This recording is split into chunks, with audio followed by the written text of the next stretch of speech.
Welcome to Two Millennials and Mom, where we bring you engaging conversations and respectful disagreement across the social spectrum. Injected with the quirks of everyday life. Curl up as we navigate the complexities of this modern world with all the humor and warmth we can muster. And the occasional gentle ribbing. We're glad you're here.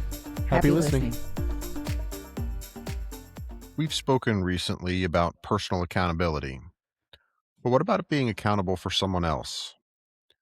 We're witnessing new trends in parental accountability, particularly around acts of violence. A Newport News, Virginia mom has been sentenced to 2 years in prison for felony child neglect on top of another 2 years for federal firearms charges after her 6-year-old shot his first grade teacher in class.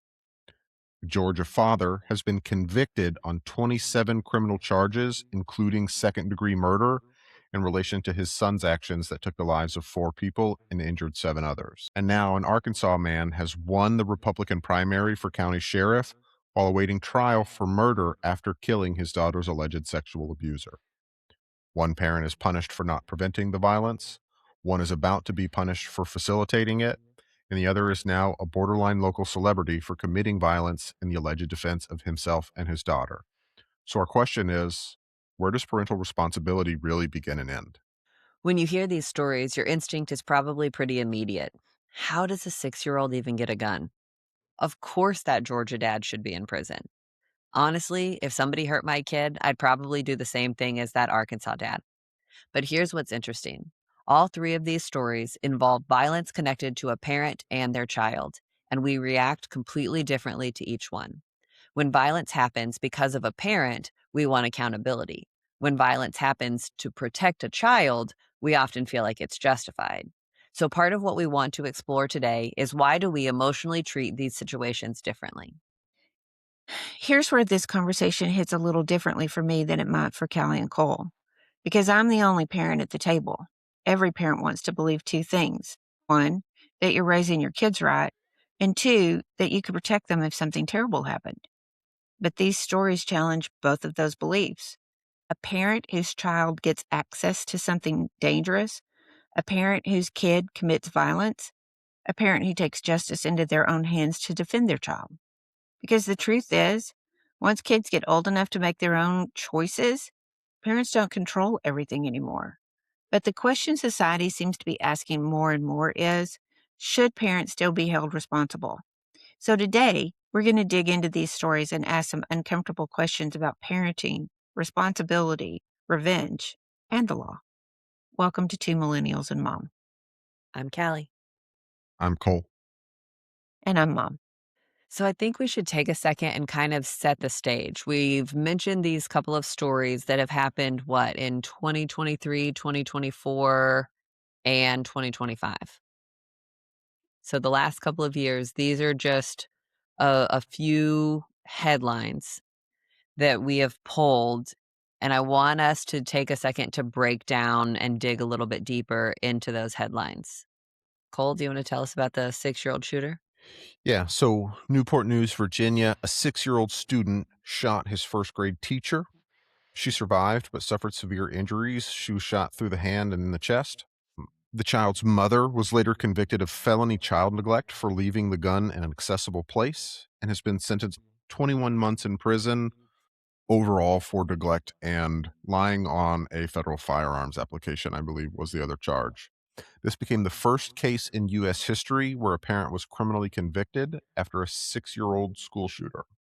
The Georgia school shooting, the father of the accused school shooter was convicted just recently on 27 charges connected to the Appalachia High School shooting. They included 2 counts of second-degree murder, 2 counts of involuntary manslaughter, 18 counts of cruelty to children, 5 counts of reckless conduct, and the father was convicted before the shooter himself even goes to trial, which shocked a lot of people.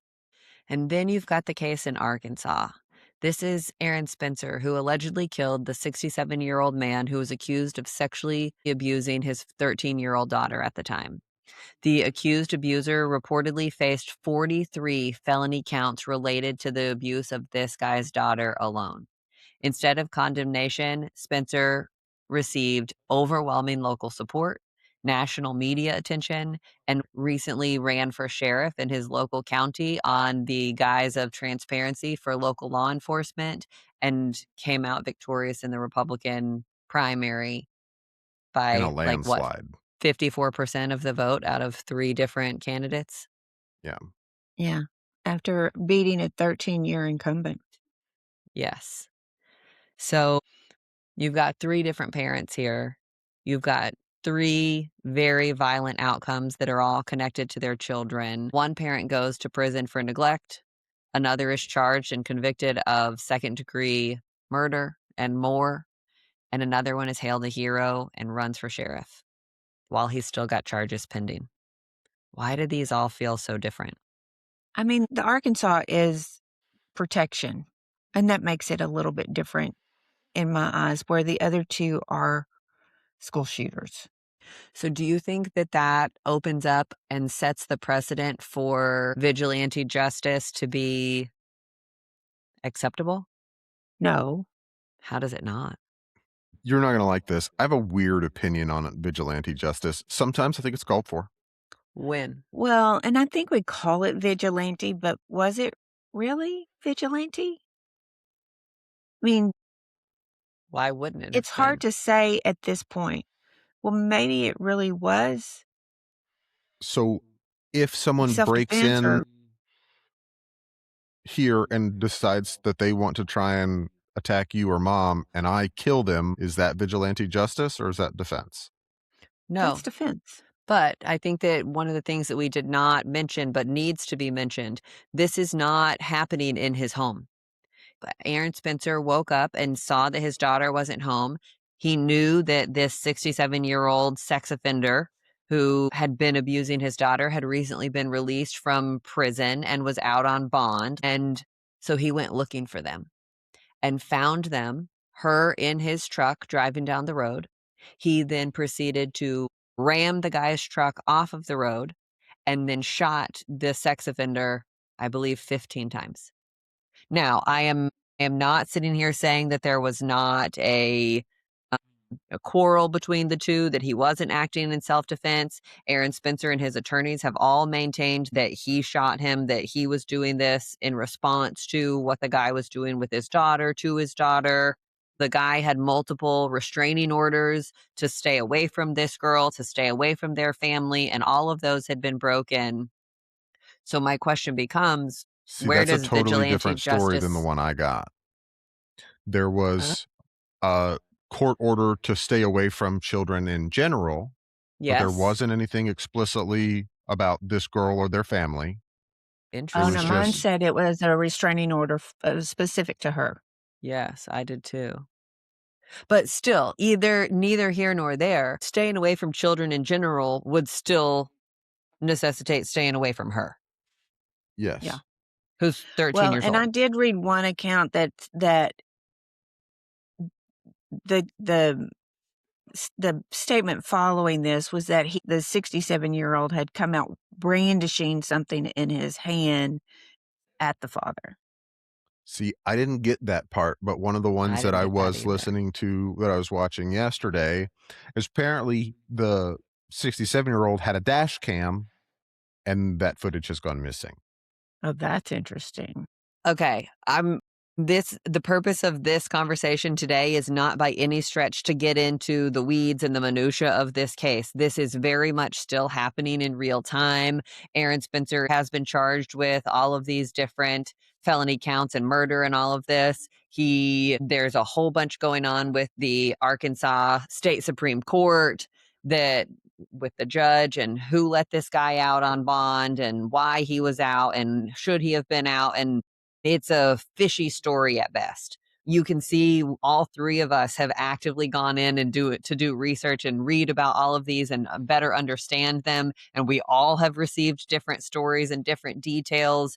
This is still very much current, ongoing right now, as of this recording. Yeah, I think Yeah, the there's a first bunch time of this weird came to shit going my on with the judge and the yeah, All first kinds of judge stuff. on the case, all kinds of weird stuff. And now he is the Republican nominee for sheriff in the county. It's strange. Regardless, Yes. if we talk about that specific portion of the scenario. Callie, let's say a man had come and abducted you right now Mhm. at your current age. A man came and abducted you, and dad and I chased him down and killed him in the process of trying to recover you so that he could not do harm to you. I think that there is a case to be made for that being reasonable. So part of this is, was it vigilante justice or was it defense? And I get that. Could it be both? I mean, I would be very hard pressed to separate my emotions if my daughter had been abused by a guy who was under a restraining order and wasn't supposed to be around her and was 67 with a Yeah, 13-year-old child. gross. I mean, my emotions are gonna be involved there. They can't not be. Not No. without you being some kind of Looney Tune, like, they can't not be. So, that's gonna be for the court to decide, was it vigilante or was it not? Obviously, people have responded to him and his, you know, running for sheriff in a positive manner in that they felt like he had justification here. I get the feeling they're going to have a real hard time getting a jury to convict him in that county. Oh, yeah. I think so too. And I also think it's very interesting that the incumbent who arrested him and the way that that Spencer ran his campaign was for transparency and accountability. And I don't know that the incumbent sheriff really did anything wrong. His job is to arrest. His job is not conviction. Sure. I think we're getting about this little bitty tiny sliver of the reality that's going on in Lone Oak County, Arkansas right now. Okay. So let's kind of step back a little bit. We're talking about the parents being responsible. And generally that has not historically happened, but it started to change over another school shooting where both the mother and father were convicted of involuntary manslaughter that their child had committed during a school shooting. And that was new and different and obviously the basis for cases coming forward. Do we have any details? They were charged with manslaughter. Involuntary manslaughter for failing to secure the handgun that was used in the shooting. Now, this one is super strange. If you guys remember, so this school shooting took place in 2021, November of 2021 in Oxford High School in Michigan. And the parents were charged and failed to appear for their arraignment. They were a subject of a huge nationwide manhunt trying to find them by the U.S. Marshals. They were caught and arrested in Detroit. They were trying to get out of the country, all kinds of weird stuff. They were jointly sentenced on April 9th, 2024 to the maximum allowed 15 years in prison with the possibility of parole after 10 years. There were lawsuits filed against the school district, Oxford Community Schools, alleging negligence by school officials towards warning signs exhibited by this kid leading up to the shooting. And it was a whole big thing, but they were convicted separately. The parents were convicted separately of 4 counts of involuntary manslaughter. I mean, if you look at the one at the Gray shooting, there is so much history there. You're I talking mean, about the one in Georgia? yes, there's so much history there. The mother has already been convicted of drug charges. There's an account that says he never even went to school his 8th grade year. His his other family members had reached out and tried to get some help because they thought he was either homicidal or suicidal. He was in so many different school districts over a period of time with issues going on, different people coming to talk to him, different times that somebody had reported issues with him and nothing ever happened. That's not really true. Because again, we talked about this leading up to this. I don't know if you guys remember, but I very vividly remember the FBI footage that was released when they got calls on this kid and went to go do an investigation, and they're standing outside on this kid's front porch with him and his dad talking about, "Hey, what's going on? Hey, do you know we got these tips, we got these anonymous tips about your Discord and things that you're saying." And from everything that I remember, he just kinda sat there and played dumb. I don't know." And so no charges were ever filed. I don't even think it was like he didn't get a warning or anything. They were just like, "Okay." I mean, what do you do to a 14-year-old? Well, let go back. If I'm standing on the front porch with the FBI with my kid and they're asking questions like they were asking to this kid, I'm not going to go buy him an AR-15 like gun to I'm not get gonna buy him him a away gun at from all, video any games. kind of gun, No, period. no. And I'm definitely gonna make sure that they're secured, which is why this father has been charged with second-degree murder. Yeah. Yes. I mean, this one to me is pretty cut and dried. This, uh, and here's where I think it gets sticky.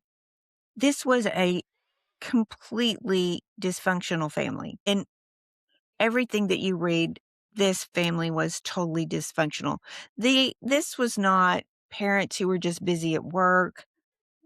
There were lots and lots and lots of signs here. And instead of protecting their child, they kind of opened the door and said, "Walk on through."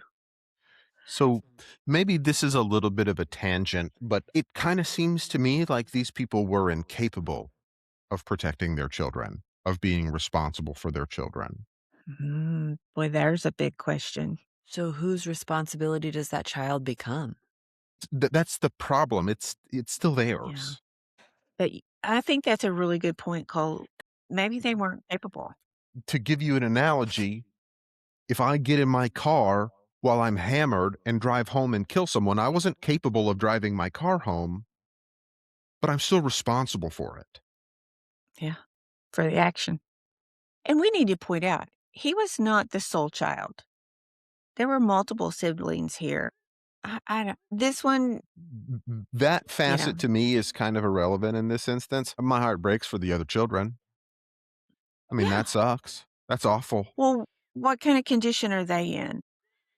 And who's going to take care of them now? The grandma who's been trying to warn everybody that this is going on and this is about to be an issue, or the aunt who's done the same thing and stepped up. Like, I just sit here and go, "Oh my god, can you imagine this taking place around you, whether she's in Washington state or the next county over in Georgia? Oh my gosh, my nephew just went and shot up this school." I have been trying to warn them. I don't know what else I could have done.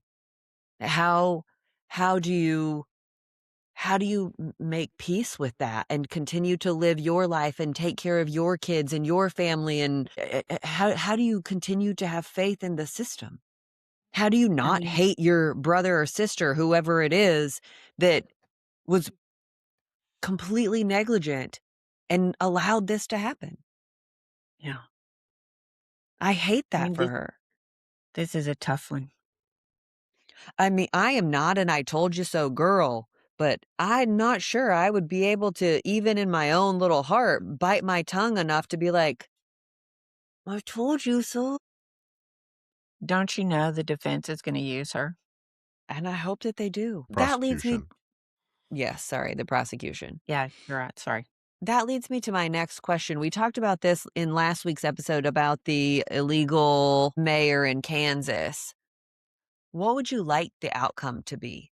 This is purely hypothetical. We are not judges. We are not juries. We are not sitting on these panels. We have no influence in how this case is playing out. What would you like to see happen in this case? This case of this 14-year-old kid who went and shot up his school, killed people, injured others, had all of these problems, have these real shit parents who I are mean, in completely hindsight, useless. I would have hoped somebody could have helped this kid. Somebody could have heard him. But That's now what you want. it's already happened. There's no you have hindsight to use for your better judgment for what you would like to see happen now. What I now? mean, there's What nothing happens to else him? to do now. He's not eligible for the death penalty because of his age, if I remember correctly. So do you just hope that he sits in jail and rots? What else do you do with him? That's what I'm asking. I don't know. What about his parents? I mean, we Rot. talked about, yeah. I mean, I can't disagree with you. You were so ineffective in bringing up a child and providing them with really incredibly dangerous tools that cost then other people their lives because of your own failures as a human. What do you have to offer society at this point? Nothing. Mom, You what would you you say lost that chance. forever? I am not trying to get into this as a tangent, but just as a tiny bit of perspective here. I am anti the death penalty. I would much rather see them rot. I am happy to pay for that, rot in prison for the end of their lives. Mom, what would you say if one of them was compelled to go reach out to the other side academy and say, shoot, I really fucked up my life. I want to change. Do you give them a chance? Tough. Because they didn't just screw up their own life. So is that the line? The moment that it extends beyond your life and or your immediate family and other people are involved, now you're out of luck? You know, here's what comes to my mind, and one is there has to be something in that person's makeup that can recognize and say, Admitting you have a problem is the yeah, first step to recovery. and having any capability of fixing that, doing something about it. And if you can't admit the problem and you can't face the problem, then there isn't another piece of help for you.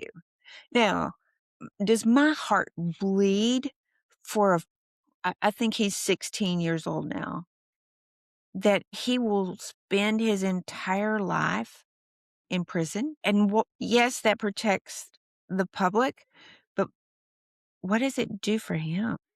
I don't give a shit about him. Oh, I do. I I'm do. kind of torn on this one because I think this is a direct result of his environment, which Yes. he, as a 14-year-old kid, unfortunately didn't have much say in, it seems like. Regardless, I don't think that that's something that can be repaired. So And you may be right about that. And this that's is the really sad part. this is just the pragmatic part of me. Tough. But Callie, you and I talked about this last night while we were prepping for this episode. And Mom, you mentioned the Other Side Academy. Stealing, lying, assault, getting into a gang fight and killing another person. I think those are things that to me, there can be redemption for. I don't think there's redemption for causing harm to children. Sorry. Your life is worthless So to are me at you this point. saying that from the father's perspective or from the shooter's perspective? He caused harm to the children too. Primarily the parents in this instance Yeah. and the kid that sucks. I like I have sympathy for the kid, but I also don't know how you recover from something like that.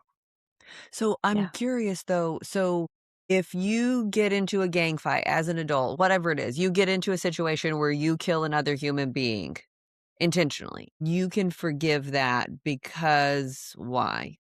It's a really good question, Gig. I'm wondering if it's because it has to do with these are your peers, your quote unquote equals to you in some capacity. But when you Yeah. apply that same logic to a kid who kills other kids, those peers are just as equal. And it's incredibly sad. And these are innocent children that should not be harmed. Not at all what I'm saying. But I'm curious as to why you can't apply the same logic of I can forgive an adult who's done it to another adult, but I can't forgive a kid who's done it to another kid. I don't know that forgive is the right term here. Okay. Maybe offer a second chance. So you can only have that if you're an adult? Why? Uh, That's not what I'm saying. that's Okay. isolating the context. If an adult harms a child, to me, I will not forgive that. Okay. You mean doing physical and emotional harm? Harm to a child, yes. Yeah. But you can forgive an adult who Again, not harms another forgiveness. adult. You just No. said forgiveness. He's You don't get made any it second specific. chances. You're right. I did say forgiveness. Allow me to revise. If you are an adult who harms a child, you don't get any second chances from me. You're done. Totally agree. I totally agree. I'm not trying to That bait sex you offender, here. predator, Yeah, I'm just trying to figure out. beating. So if you're a kid, you don't get if you're a kid who harms other kids, you don't get a second chance either way. That's not what he said at all. Again, not what I'm saying. But that is what I'm asking. But what I'm saying is I don't know how you can screw up a kid that much and expect them to be able to recover and exist within society. Like, I have Yeah, I mean- sympathy for the child because of the circumstances that he grew up in, but if he's broken so bad to this point, he can't rejoin. This feels like an old dog new tricks kind of thing. Like if there is an opportunity for somebody to learn and recognize that what they did was wrong and make strides to improving themselves and bettering themselves and recognizing and taking accountability for their actions, I think that there's more room for a kid to learn those new tricks. Even a really screwed up one like I this. can't trust them personally. Okay. I'm going to pull this out of left field, but you've got the Menendez brothers, who supposedly, according to what they're saying, shot and killed their parents because of the abuse that their father had instigated on them and that their mother allowed to happen. They've been in prison for 20 years, and there has been, a wave of support, even from their own family, to allow them out because they feel like they could function. I mean, maybe in 20 years from now, maybe we might feel that way for this kid, but I don't think that changes how I feel about the things that his parents did to him in the process of this. I'm not trying to bait anybody or give you a hard time. I'm very analytical. I like things that go in boxes. I like to be able to see one to the next, to the next, to the next. And so I'm just trying to kind of follow through on I some don't of think that this really logic. works like that, unfortunately. And that's coming Yeah, from I don't me. think this is, I don't think this goes into boxes. I don't think it fits well. I mean, turn around and look at the 6-year-old.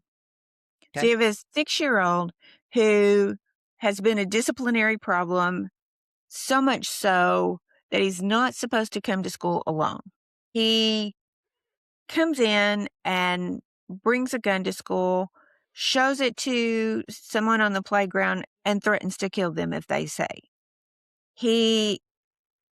And there's a whole story behind that of how many people it was reported to. And Cole, you made a comment. How do you not take a 6-year-old kid's backpack away from him and say, no, we're going to check this out. We're going to do something about this. How do you not restrain a 6-year-old? How does a 6-year-old get a 9mm in their pocket and nobody notices? They That did notice. have That's been, the thing. They did notice, and nobody did anything. and he's too young to even be criminally charged. I keep thinking, what happens to that kid? So, and this is pure conjecture on my part. He was 6 years old at the time. We read a report last night that said he'd been in a healthcare facility since then. So do they release him at 18 because he's not a minor anymore? Because he didn't kill anybody. Tried. I don't disagree. I mean, shot his teacher at point blank range. But again, And and he had access. So oh yeah. that's an issue for us. I grew up around guns. Y'all grew up around guns. That access was very, very, very limited. Not only that, but it was instilled into us. The respect of the power of those tools, Yes. weapons.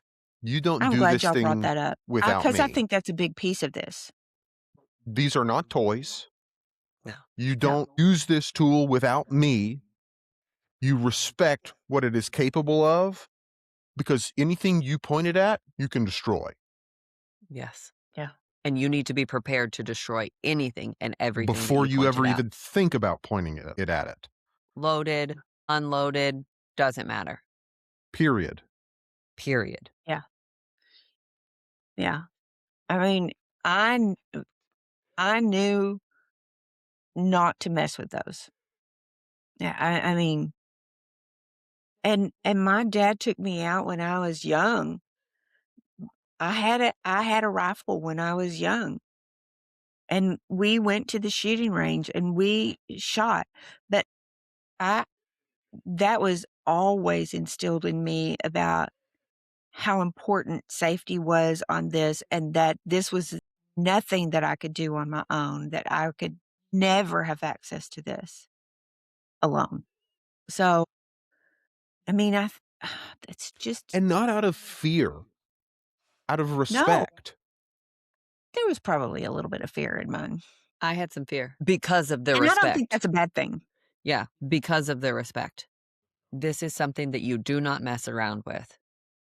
But you didn't find one laying around on the dresser, or we sure as hell did not give you an AR-15 of any kind. I mean, that would never have been allowed. I mean, even if we had given you a shotgun when you turned 16 for hunting, that would not have stayed in your room. Of course not. You would not have had access to ammo. You wouldn't have had access to that gun. Of course not. Because you're sane people. I think because you're responsible people.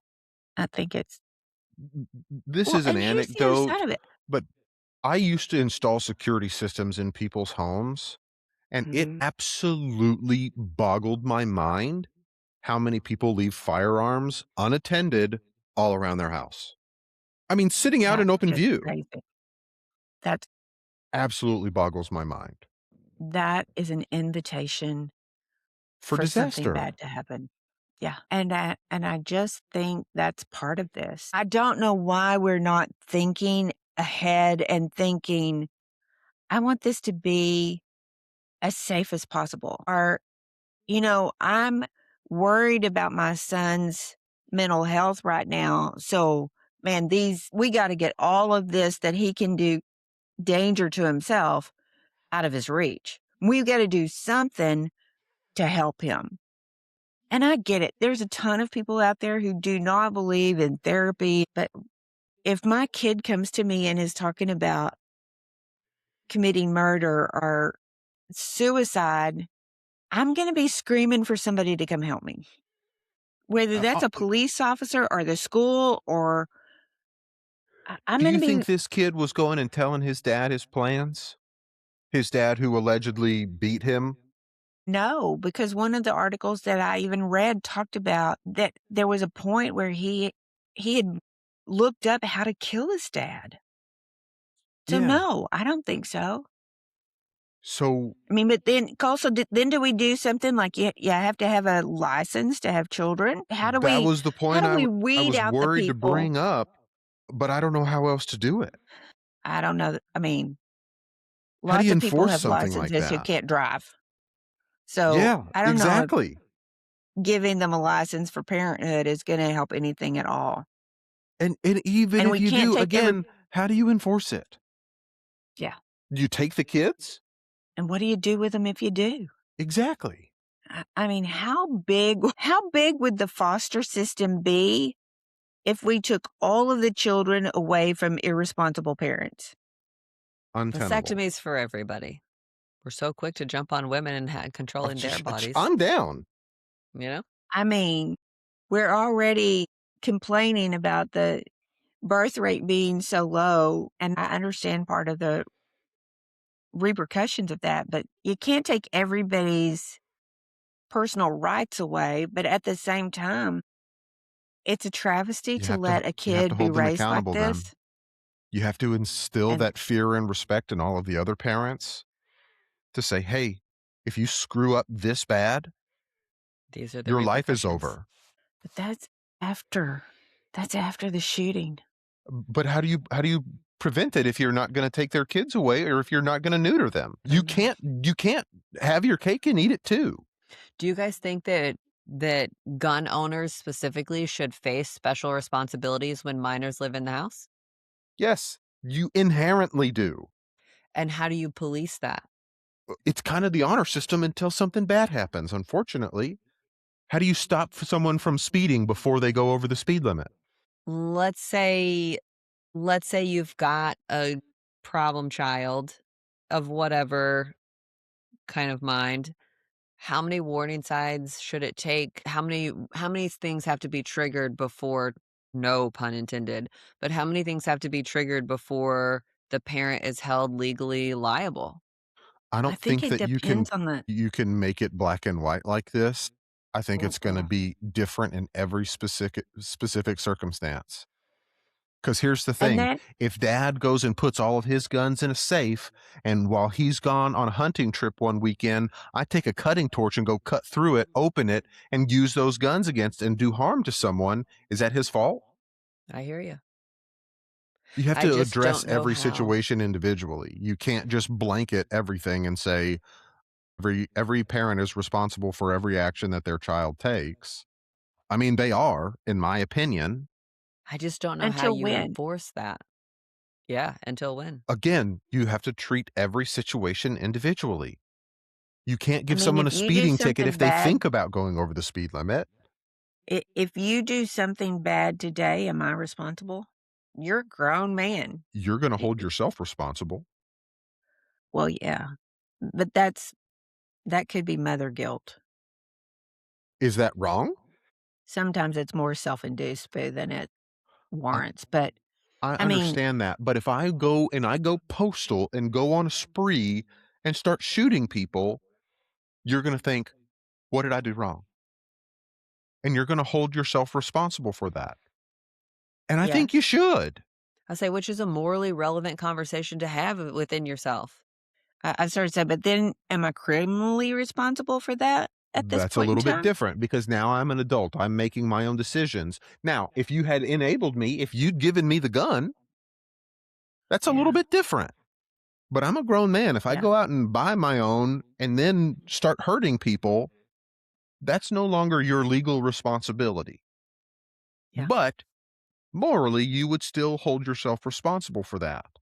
Do you think that there's anything that could realistically prevent things like this from happening? Situations like this? Because you're always going to have shitty Vasectomies for parents. everybody. I mean, I'm not even kidding. It would. It would reduce them drastically. Let's make Because JD Vance the face of that. good That luck. I'm for. Now we're getting tacky. I mean, the answer is not vasectomies for everybody. It just isn't. That's the end of mankind. But No, it's not. You can get a license to have children. Vasectomies are reversible. sometimes. They're a lot more reversible than a But you know hysterectomy. what? You know what? That's punishing everybody. And That's and like saying I putting a don't speed limit is punishing everyone. No, it's You're not. It's punishing. regulating. Yeah, you're regulating it the same way now, and people are punished every single day. When you go into an elementary school or a middle school or a high school and start killing off people's kids, they're still getting punished. They have to deal with the fallout. They have to live without all of their children now. They have to teach their kids, even if they are not the parents who lost ones, what a lockdown drill means and what to do in them and how to be better human beings. And you guys, what was it, 2001 when Columbine took place, which is one of the like first major school shootings? It's been 25 years. We're not doing a better job. It's not why, getting better. why are we not doing a better job? Are we just ignoring it? We're not addressing the issue. And this is a because we don't completely unrelated value. tangent, like one that we've talked about in pretty much every episode that we've ever covered. We don't value each other as Americans. No, we don't value human life. As individuals, maybe, but as a society, we don't. No. Yeah. We You're don't right. have systems in place to help with mental health. We have probably one of, if not the worst diet in human history. Oh, We're God. well under exercised, myself included. We don't do anything to take care of ourselves. And then we wonder why we have a mental health problem. Some people do, but the I'm majority do speaking not. generally as a society. Yeah. But And you more know than what? that, I never, ever one time thought about taking a gun to school. Ever once. Never once. But I would tell you that a shit ton of the kids who have been killed, they didn't either. Like, I mean, there was a point in time when it was very common, particularly in small town, rural, I'm going to say Texas, but I think it extended beyond that, probably the South, that it wasn't uncommon to see a guy drive his truck to school and have his shotgun in the back hanging up. but you've got this small select few of really bad apples that are ruining it for the rest of us. Mm. I mean, but that's how history has always been. And so is there just no hope for us? It's not that there's no hope. It's that that is just a factor of life. You have to learn how to deal with those. You cannot expect there to not be problems. But you need to come up with a way to try and address and minimize those problems. You know, and here's the thing, here's the sad part, Cole, and that is people did try to address this. I mean, his grandmother, his aunt, there were people who went, there were school systems. It was repeatedly reported, I and we understand. failed it. And the people whose responsibility it is to make sure this didn't happen failed, and they are now being held accountable. What else can you do? But it was a Lock lot of, everybody in a padded room? I mean, sometimes that sounds kind of good, but I mean, it was a lot of people who failed here. There wasn't anything, and maybe it was because it was a minor, there wasn't anything that crossed across all of those to say, this isn't the first time. This has happened before. I mean, if you have a sheriff's department in that county and a sheriff's department in that county and a police officer in that And the town, FBI, allegedly.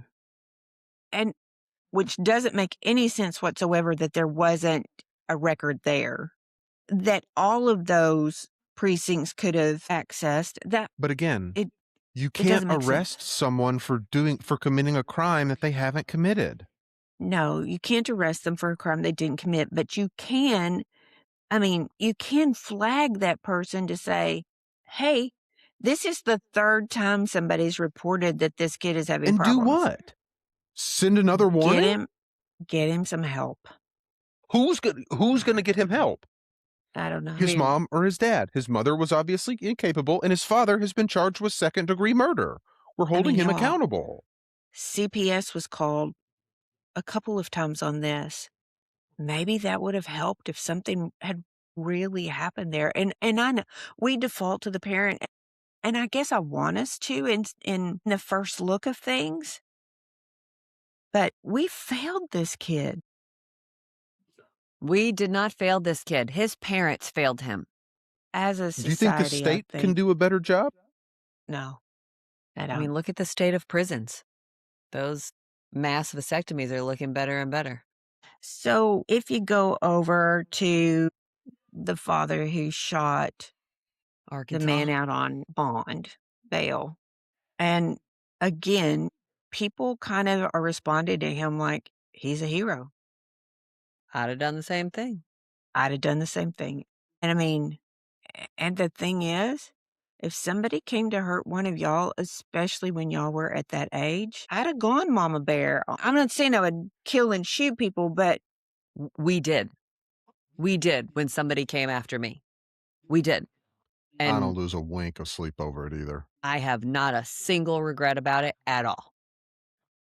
when somebody came to my house repeatedly, over and over and over again, threatening me. We did. And I don't even kind of feel bad. I'm with Cole. I don't lose a wink of sleep over that. I think that, and I wasn't a child. I was 23, 25. The instinct to protect the people that you love is one of the strongest pulls in the universe. For some people. But if you look back at his parents, You're back to Georgia? they didn't have they didn't have an idea of protecting this kid. No, I don't think that And I was don't know ever where on the you docket. develop that. I We don't know have where a it goes wrong. we have a draw to get him off of video games. So it did exist. We didn't think video games were good for him. We wanted to get him out of that mindset and that mentality. So we buy him a gun. So we bought him a gun. There's a What happened to basketballs? For real. Yeah. So, but let's go back. Let's go back to Arkansas with this dad who is attempting to protect his daughter. This man has all of these charges against him, all of these restraining orders. I mean, he's from a registered sex offender, anything and everything that could go wrong. He's a bad dude. I did not read that he was a registered sex offender. I did in several places Okay. and had been for several years. This isn't a new thing. He just really took a shine to this girl. You know, there are But records of him doing this with multiple different girls the same way. yeah, And young women. yeah. So I have a question here that says, is revenge ever justified? And Cole, I think you answered that earlier. Sometimes it is. But I think the bigger statement for me is I don't look at this as revenge. I don't know. I think it's really hard. I think Because it I think is there's really a good hard. chance it could have been. I think I it's think that it may same have thing. been exacerbated by wanting to have revenge. But I think in the moment, if somebody had what appears to be kidnapped my child, had a history, was not supposed to be with my child in any form or fashion, the revenge might have been in the back of my mind, but protect her would have been in the forefront of my mind. Yeah.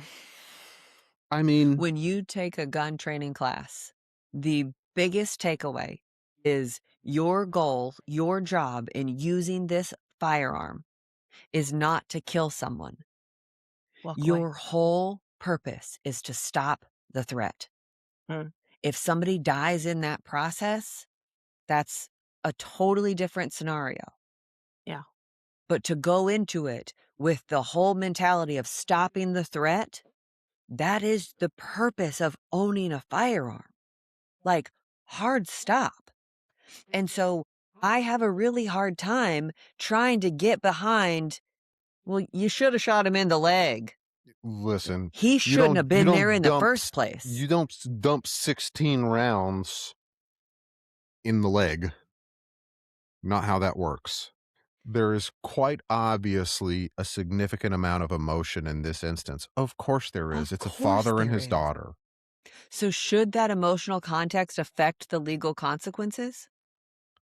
That's a harder question for me. Because I think it really depends on the circumstance. I think there are some issues with him not having called the police until after the fact. So here's my kind of counter argument for that. I don't disagree. I think that that's really freaking weird. But not all especially that shocking, because I don't know that I would handle it any different. which is my point.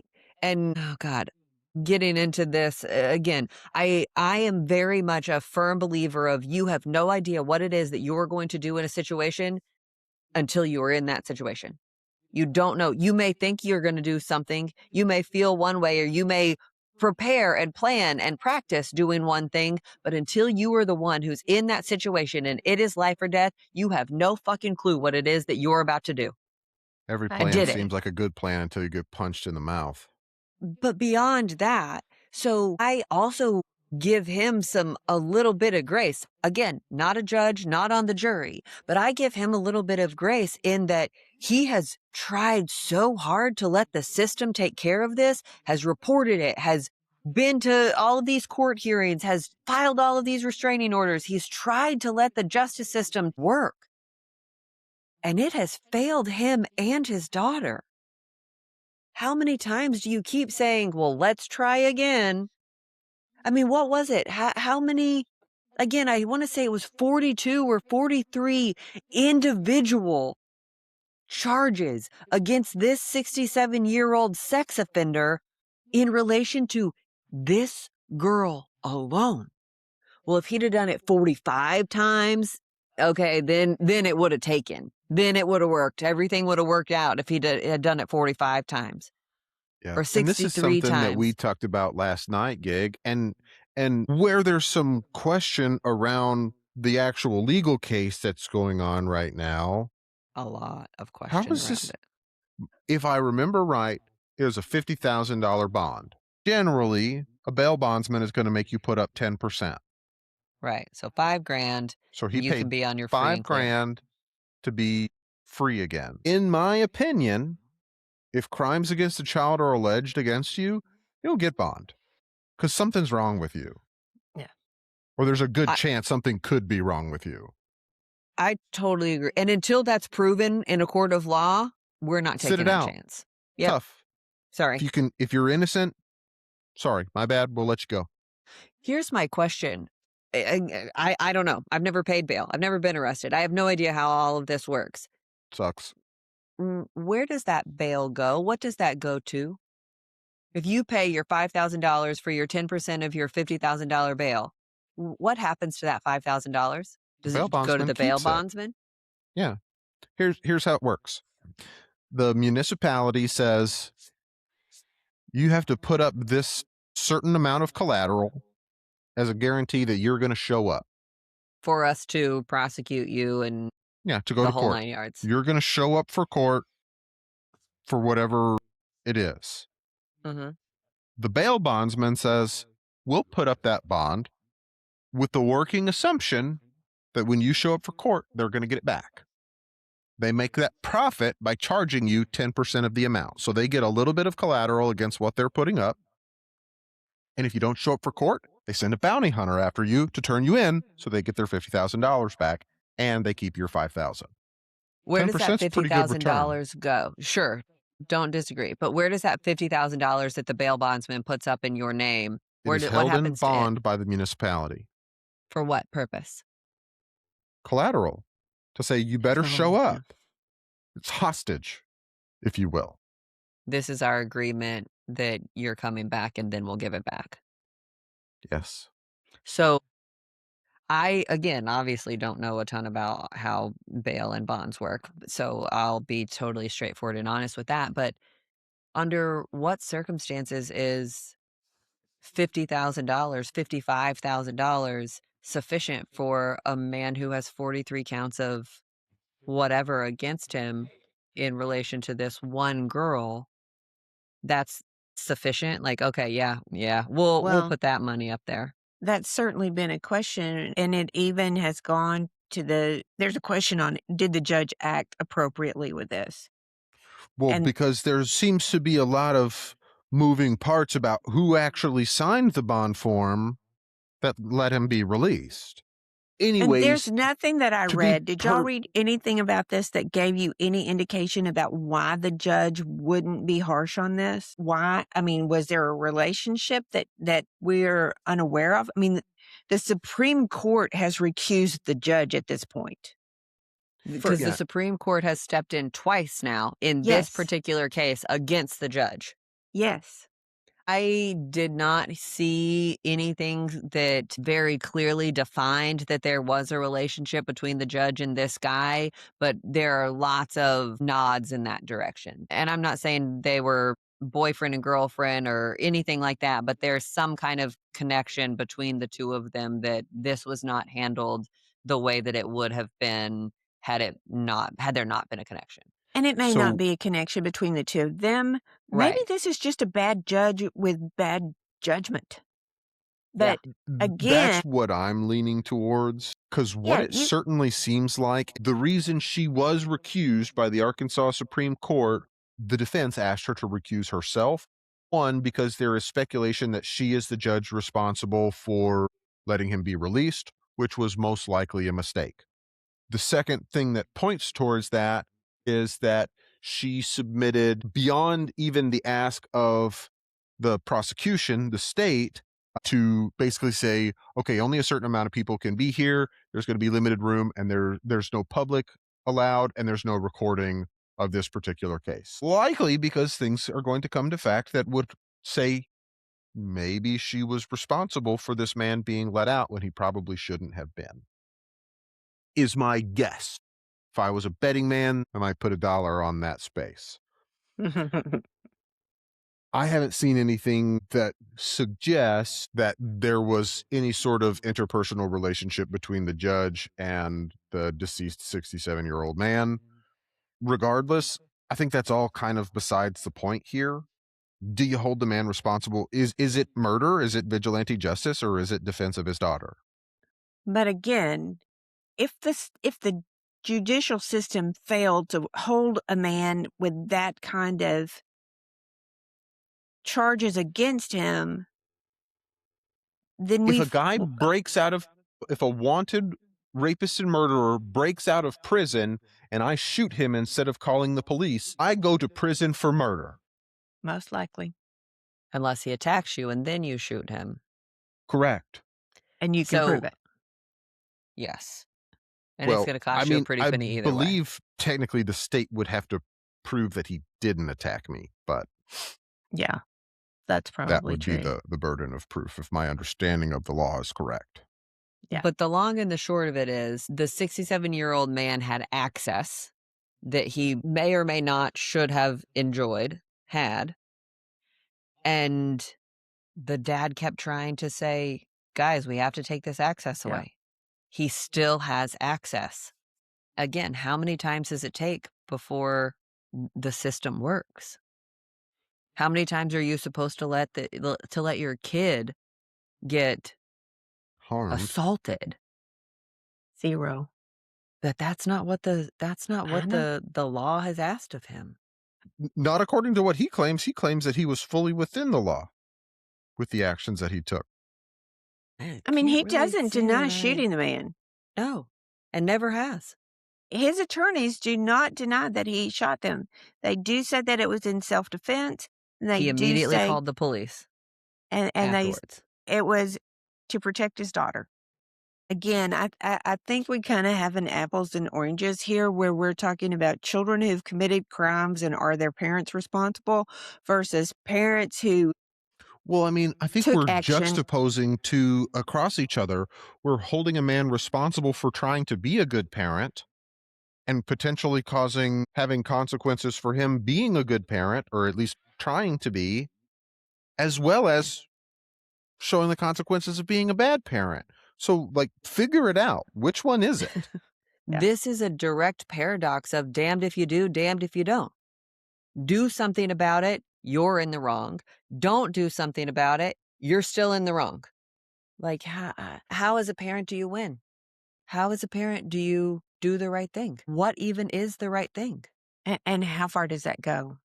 Yeah. I mean, Cole, like you said, my kid gets in a car and kills somebody while they're driving their car because they're 16 years old and they don't have a lot of experience. Am I responsible for that? Our society has said that they can have a license at that age, but maybe my kid was too young to get a license at that age. Maybe he didn't have the skills to do that. Am I responsible? Well, we gave him one, But we gave him one. but did the parent give him the license or did the state? The state did, but the parent would have had to sign off on it. It doesn't matter. The parent I is mean, but not the regulator of the road. They can say, hey, I don't think you should be driving. The question still is, how far is the parent responsible? Again, I think it depends on every circumstance individually. I don't think that there is a hard and fast line that you can draw here. Yeah. I just don't think there is. Okay, I'm just saying I need you two to behave. I Don't haven't look been in good in trouble in a orange. while. Yeah, you've been pretty good kid, both of you. I'll keep you. recently. But at the same time, we're also not willing to back down if somebody comes at us. And I'm not willing to give that up. And here's the deal. I'd step in front of you first. I know, because you're not a shitty parent. All of those things that you just said are because you're not a shitty parent. And for that, I'm incredibly grateful. We got to do something to protect these kids a little bit more. And I don't A know what lot it a bit is. more. They I don't deserve know. more than a little bit more. I don't know if it's the internet. I don't know where it's The internet coming is from. just like a gun. It is a tool, and an extremely powerful one, and if used correctly and responsibly can be extremely beneficial. If used poorly and unresponsibly can be extremely dangerous and harmful, just like any other tool. I can kill a man with a hammer. I was at a store yesterday waiting on Callie to get out of the dressing room. And there was a woman with this beautiful baby boy in his stroller. And she had handed him her phone. And I'm assuming had something playing on it. And she tried to keep his hands off of it. You know, she moved his hands and she would, no. And, but at the same time, she was using her phone to entertain her son. And I don't think he was 2 years old, which is probably where I first went, don't give him that Is there phone. really a difference between that and a toy? If it's just a distraction? Yes, How? because it's affecting their mind more. And What he makes you say literally, that? What if he it's just took a that, static image on the phone? He can't interact with it. He can't do anything. It's just a but it picture of a wasn't. toy. But it wasn't. What's your point here? Where are you going with this? That I think we're giving our kids access too soon. We're not interacting with our children. We're stepping back from that interaction. And we're not interacting with our children. We're relying on something else to distract or entertain them. I had toys and a dog when I was growing up. You could not interact with me constantly around the clock because you are an adult with your own responsibilities. I understand what you're saying. And yeah, I sure hope that beautiful baby little boy wasn't surfing Facebook because that would be really unbeneficial. But if he's watching bubbles grow across a screen, I don't really see the difference between that and having a bubble gun. And I would agree with you on that. I've got friends who, when their son was really little, the YouTube videos that they watched, his favorite thing to do on any kind of device was watching trains. And so some guy went out and set up a camera at train crossings and train intersections and would just record the trains. That was all it was. That's all I wanted. Just trains. They're some of the very best parents that I know. I don't think it's the phone's fault. I don't think it's the gun's fault. I don't think it's the car's fault. I think it's the people's fault. And I think that the people are responsible for their own actions. And going back to the Other Side Academy, I think that we should all be much closer to 200% accountable. I am responsible for me and I am responsible for you. I'll agree with you on that. Totally. I need a weird Okay. thought. Yeah. Okay. So I was listening to the Smart Girl Dumb Questions podcast, which I'm very much loving, and I will link this episode in the show notes. But they had a linguistics nerd, Adam Alisic, I think is his name, and he was talking about idiolect, which he broke it down into kind of the original meaning and use of the word. Idio means of oneself, and lect is the words in which you use. So it's the idea that every single person has their own unique version of language, and how families do too. You have a familect. I could be saying that wrong. I don't remember. But how the four of us, you, me, Cole, Dad, how we talk differently than the next family, and we may use words or change our cadence because of our direct relation from each other, which I thought was so interesting. How you could use, as a family, might use different words or phrases that are more common in your familial The dirty What you booty. got? Oh, yeah. Definitely part of our family elect. Yeah. I'll take it. But it got me thinking, you guys, you can't throw out the dirty booty with no context, but I Of guess course that's we what we're can. doing. Of course we can. Why not? This is going on the internet, Cole. That's why. It's not an inside joke if you let it out. Oh, gross. But I mean, I can think Okay. of a whole bunch. Oh, Nuance. I'll take it. I mean, Clean this mess up, Jim. clean. Yeah. So it got me thinking. Every single word in every language started out as complete nonsense. At some point, one person made this sound and somehow managed to convince enough people around them that that particular sound That meant particular something. grunt. Yes, exactly. So it basically means that language is just gibberish that somehow won a popularity contest, right? Like, I'm going to convince you that this color is purple. It's always purple. It's purple every time. And yes, it rhymes with nurple, but that's what it is. And we're going with it. And it's just the weirdest thing to me. So I was wondering how many words we use every day only exist because some random person in history could have been last month, last year, a la skibbity toilet or situationship, or centuries ago with idiolect, that somebody said something ridiculous and everybody else just got on board and said, okay, yeah, let's go with that. I can see some of our funniest sayings coming along from something along that line. Yes, the Yep. dirty booty. All of them. Literally every single one. Every single one of them. But I just think it's so fascinating to sit here because I often wonder, I'm like, where did that start? Well, here's the breakdown of the original. I don't care about that. Somebody had to decide this is what it is and we're going to convince everybody else. I think it's the weirdest thing.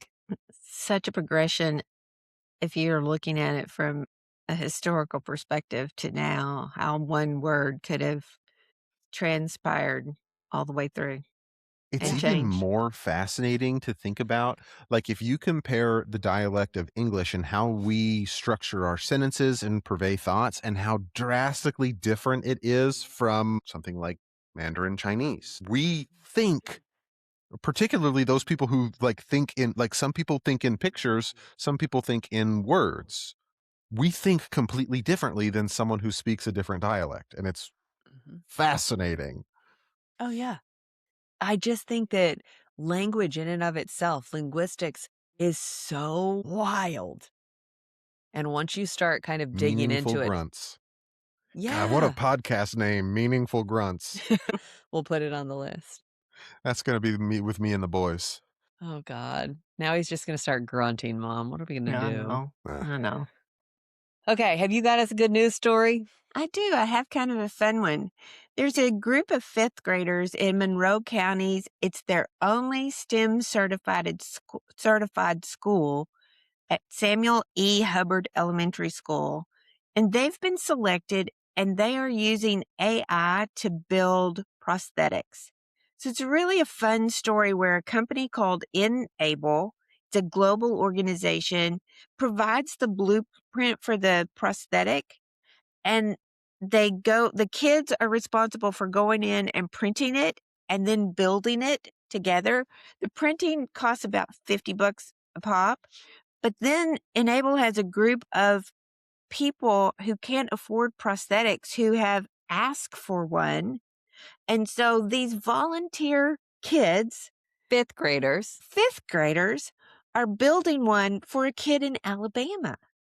And so they're all excited because they say, he's going to be able to feel what he hasn't ever been able to feel. And do stuff just like us. He has a deformity on one arm, and so this will replace that area so that he can pick things up and touch things and do things. And they're fifth graders, and they're so excited. And one of the girls said, I just think people don't realize that kids can do things too.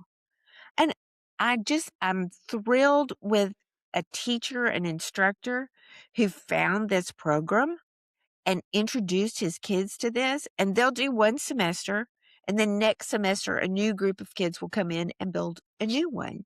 And so it was just, I mean, it's really fun to think about kids doing something like Good. this that's helpful. Well, and the impact that it's had. So this isn't just regular everyday kids. Some of these kids have had behavioral problems or frustrations with getting along with other kids and stuff like that. And they've come in and they've allowed them into this program, and it has shifted and changed their mindset. So now they're focused on doing good for somebody else beyond themselves. And they're not focused on going and being annoying, going and being a nuisance somewhere else. You catch I had more to, flies with honey. For yeah. real. I mean, it has given this opportunity to them. I had to look this up because they talked about it being a STEM certified school, and I'd never heard of that. I mean, I know what STEM stands for, but I'd never heard of a school being certified. And so I think that adds another element here, is that this is a public school who has taken this a huge step forward to do a program that's really away from siloed subjects and using science, technology, and engineering and math to teach and help. I mean, what this promotes to these kids in the course of doing something fun. I mean, they're printing an arm. I think it's This is amazing. also this school that you're talking about, Samuel E. Hubbard Elementary School, is also in Georgia. There's good things coming out of everywhere. We just got to find them. We got to find them. So, I love it. fun story. Love you guys. Love you ya. guys.